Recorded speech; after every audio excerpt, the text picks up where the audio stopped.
Hey, what's up, guys? Here on the Fire Sports Pod, where everything we got is hot. I'm your host, Zach Jackson. Let's get right to the show I have for you guys today. It is currently Season 5, Episode number 22 on the Fire Sports Pod. Coming for you live on Wednesday, October 30th, the day before Halloween. Welcome. We are powered by StreamYard, where StreamYard makes the dream yard go. Let's get right into the show. First up, guys, how about them Yankees? They have pushed it to Game 5, which is happening tonight at 8:08 p.m. Eastern Time on Fox. Again in the Bronx for the last game that the Yankees will see their home turf. If they can get the win tonight, they will play Game 6 and 7 in L.A.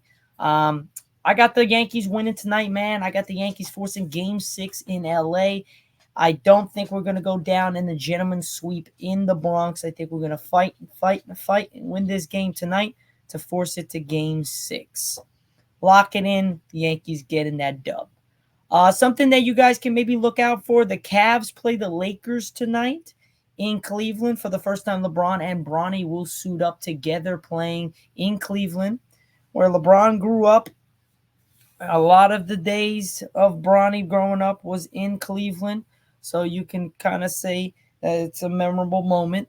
I got the Lakers winning that game tonight. But yeah, man, going back to the Yankees, what a game last night. Anthony Volpe had a monster day. He had a grand slam to give us the 5-2 lead. Had some great plays in the infield, and then had a good at bat in the I believe the 8th inning. He's just stealing bases, diving on the ground for balls, hitting the ball out the park. It was amazing to see, and Volpe came up clutch because Austin Wells almost hit a 2-run blast, and it just went off the wall. And at the same time, Volpe didn't run the bases correctly, man. He ran it terribly. He should have been home, and the game should have been tied 2-2 because right after that, Verdugo hits a single, and then Volpe scores. So it would have been 2-2 instead of 2-1.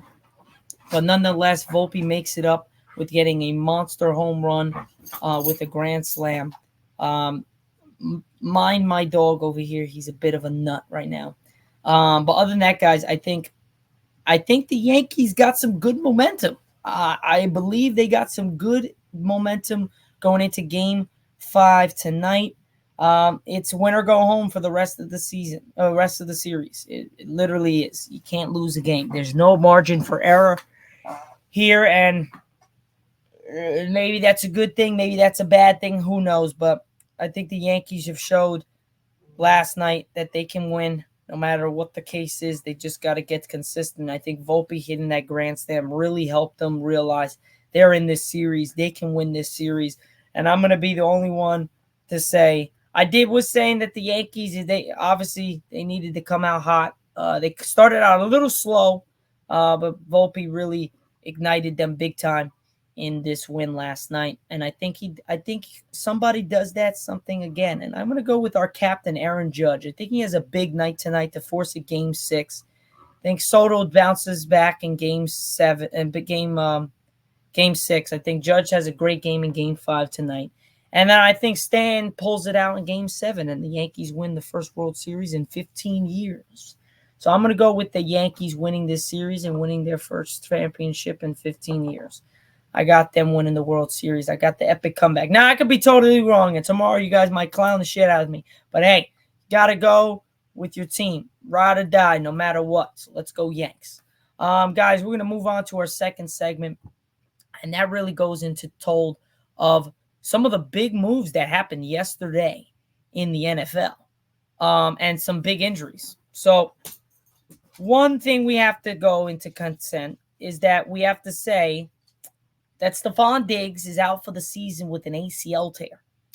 So wide receiver Stephon Diggs will miss the rest of the 2024 season with a torn ACL, just getting to his new team with the Texans and really flourishing and really playing well with C.J. Stroud. The Texans are 6-2, playing really good football, and he's now out with a torn ACL. Nico Collins is out for a significant amount of time. So now it's up to Tank Dell and Dalton Schultz. Tank Dell, getting hurt last year, was still a great wide receiver. And he's going to be really well and do well for CJ Stroud. But again, now that you have those two guys out, it's all going to be on Tank Dell. So that means who's going to step up after Tank Dell? That's the big thing. Dalton Schultz is a big-time tight end for my Cowboys last year. And he's doing really well with the Texans this year. 2 years ago. I think the Texans are really poised for a good playoff run. They just got to stay healthy. They need Nico Collins back big time sooner rather than later in order for them to do well. I think that's a big time decision and a big time need back for the Texans. So yeah, that's the sad news. Some good news, as we have the Ravens acquiring another star wide receiver. So they add another wide receiver to their already stacked freaking group. They added Baltimore Ravens quarterback Lamar Jackson, NFL's number one offense, have landed an experienced target and could provide another dimension to the passing attack for Lamar Jackson and the Ravens. And now a lot of people might be saying, what's so crazy about Deontay Johnson?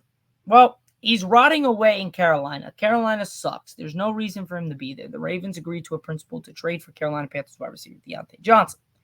Pending a physical, the team announced Tuesday the Ravens will send a fifth-round pick to the Panthers for Johnson and the Carolina's sixth-round selection, Carolina announced. Dude, where is the Cowboys in this needing another wide receiver? Come on, man. For a fifth-round pick? That's ridiculous. The Panthers had two teams interested in Johnson per league sources. The Ravens came in late within the last week. It's the second time Johnson has been traded in the year. Panthers acquired Johnson from the Pittsburgh Steelers, the Ravens' AFC North rival. Before the season, Johnson will become just the third wide receiver since 2000 to catch a pass as a Raven, as a Steeler, according to ESPN research.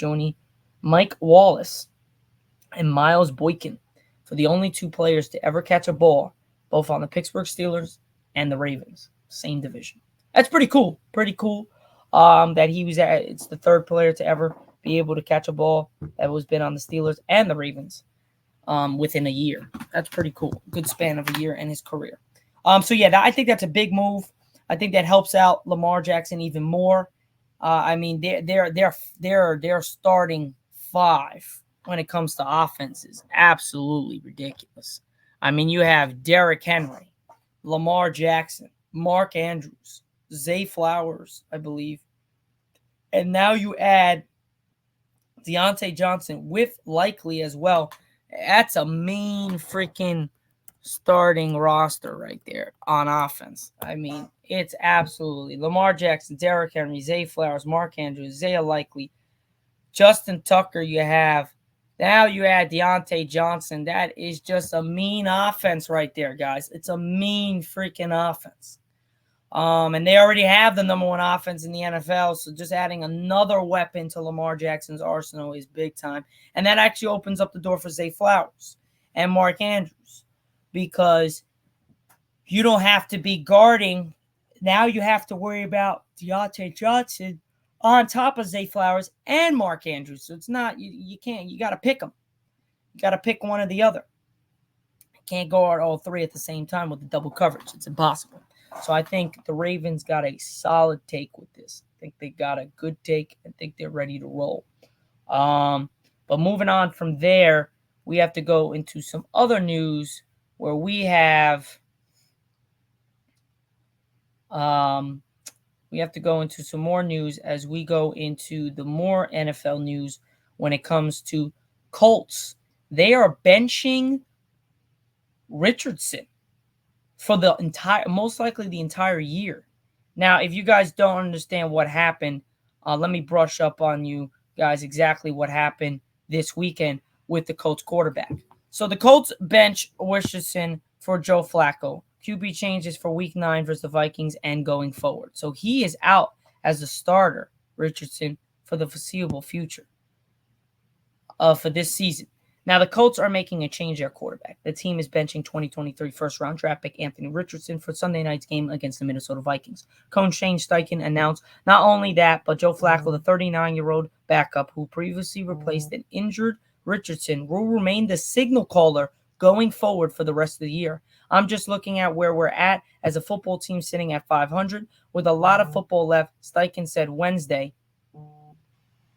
per ESPN and feel that Joe gives us the best chance going forward. That's not the reason why.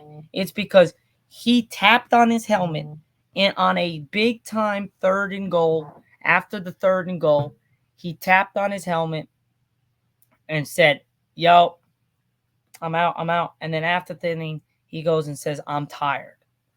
Newsflash, bro. You're a football player. You're going to be tired. You got to force through. You got to push through. That is just absurd on how you cannot push through and you're being tired. Come on, man.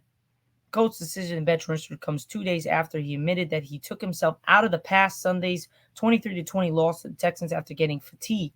32 passing. Adding insult to injury was Richardson's 10 of 32 passing on Sunday. That included 7 interception of the season. He also took 5 sacks and lost 1 of his 2 fumbles. I mean, that just puts it in perspective. This guy is sucking right now. I mean, you can't go 10 of 32. Tap yourself out of the game. Admit after the game that you're actually tired. And then you throw a pick, you get sacked 5 times, and you fumble the ball twice and lose 1 of those fumbles. It's unacceptable. Unacceptable, and I cannot believe that that is your quarterback right there. So I agree with the situation to change quarterbacks and bring in Joe Flacco. Joe Flacco's a proven veteran. He's been in the league for a while. He's 39 years old. He knows how to get a winning team going. He was down 20-13 in that game. He gave them a chance to win. They couldn't get the dub, but I think if Joe Flacco starts that game, they might beat the Texans. Who knows? Now, some more other news as we have to go into what is happening when it comes to the NBA, where we have good news and bad news. We're going to start with the Lakers with the good news here, as they're getting one of their big-time talents that they brought in, Christian Colucco, who signed a 2-way contract with the Lakers in the beginning of the season. Or the beginning of the season, I should say. And it looks like he is going to be starting tonight and making his debut for the Lakers against the Cavs. So the Lakers will be adding a promising young player to their center rotation soon, Christian Colucco, whom the Lakers signed a 2-way contract in this past summer, has been cleared to participate in basketball activities by the NBA's Fitness to Play panel. Per ESPN, Colucco is expected to participate in practice as he ramps up to play in the NBA for the first time since April of 2023. Colucco was a second-round draft pick in 2022 NBA draft by the Toronto Raptors, has been under a medical advisement to not play due to blood clots that could have threatened his ability to still play in the NBA and his life. Colucco was forced to sit out all of last season due to the blood clots and when waived by the Raptors and was referred to the league's Fitness to Play panel. Toronto waived Colucco so the team could make room for facilitate the Pascal Siakam trade with the Pacers. And while the teams were interested in picking him up at the time, the league informed the other 29 teams he first has to be medically cleared before playing again. So he is medically cleared for the Lakers, and he's looking to play in the next couple games or so, if not tonight. So that is some great news for the Lakers as they add another center to their rotation in help of keeping Anthony Davis as fresh as possible. Now, some bad news as we go to Lonzo Ball. So Lonzo Ball hasn't played in a long ass time, and he finally played in the NBA preseason. But Lonzo Ball is headed back to the shelf as the Chicago Bulls announced on Tuesday that the guard suffered a right wrist sprain in the first quarter of Chicago's win over the Memphis on Monday. Ball will be evaluated in 10 days, which means he will miss at least 5 games.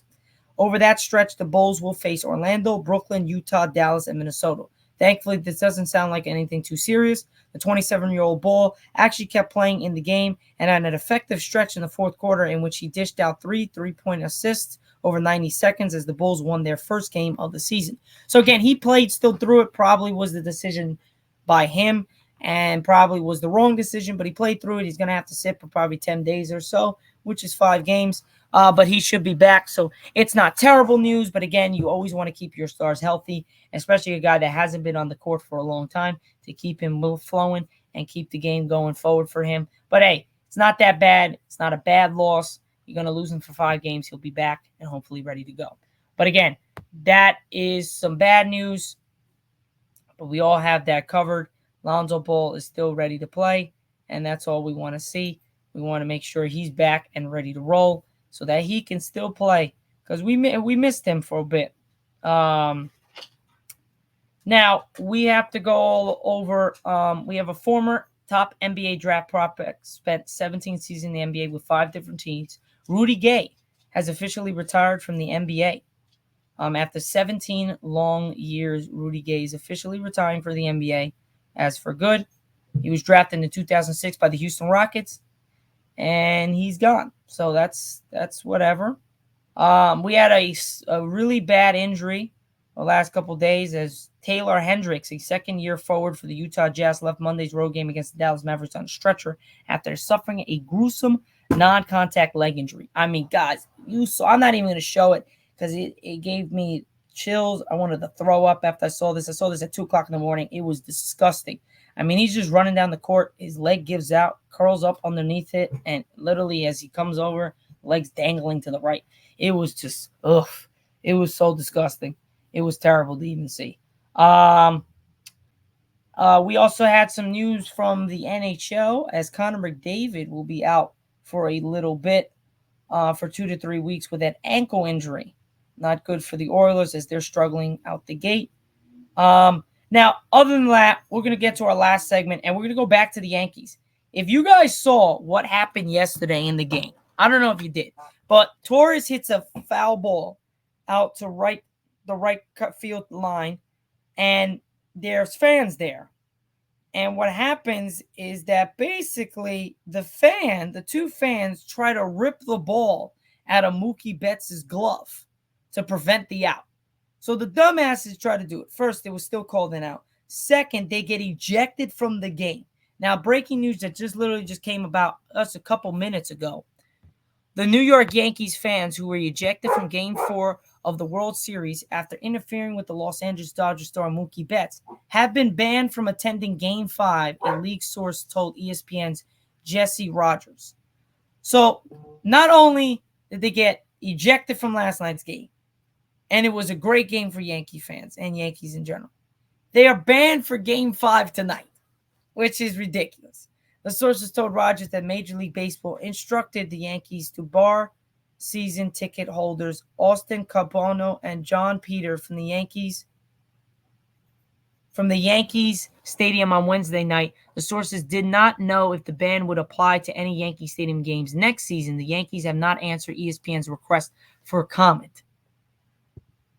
Now, Cabono and Peter were ejected for trying to pry the ball out of Betts' glove after the Dodgers right fielder leaping catch in the first inning. Betts leaped at the wall and along the right field line in a foul territory and initially caught Gleyber Torres' pop-up.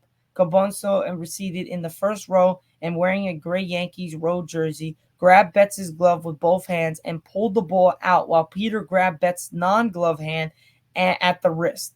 Betts reacted angrily and Torres was immediately called out on a fan interference. When it comes to the person in play, it doesn't matter, Betts said after the Yankees extended the series with 11-4 victory. We lost. It's irrelevant. I'm fine. He's fine. Everything's cool. We lost the game, and that's what I've kind of focused on. Cabono and Peter were escorted out of the ballpark. They told Rogers after the game that they were told they would be allowed back in for Game 5. Well, they're not. They're officially banned for Game 5, too.